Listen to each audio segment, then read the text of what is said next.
Hello বন্ধুরা, আমি পিয়া আবারও চলে এলাম তোমাদের সামনে নতুন একটা ভিডিও নিয়ে। কোনো দিন ভাবতেই পারিনি মামার বাড়ি আসবো, এই অবস্থায় পড়তে হবে।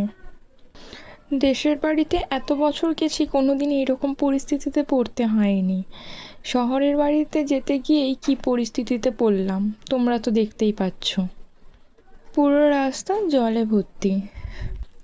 আমার তো জলের ওপর দিয়ে যেতে খুব মজাই লাগছিল, কিন্তু যারা প্রতিদিন যাতায়াত করে তাদের কতই না কষ্ট, কত মানুষের কতই না অসুবিধা। এই বছর বর্ষাতে বেশি বৃষ্টি হচ্ছে, তোমরা কি বলো? যাই পারে হোক, এই সাইডে আমরা সবাই মিলে ছাদে ইন্ডাকশান নিয়ে চলে এসেছি একটু ফিস্টি করবো বলে। ওই মানে চিকেন পকোড়া বললে চলে আমার শ্বশুর সম্পর্কে, কিন্তু আমার ইয়াং শ্বশুর, আমার ছোট শ্বশুর আর আমি দুজনে মিলে রান্না করছিলাম, এই সাইডে পকোড়া ভাজছিলাম। তারপর সবাই খুবই মজা করলাম।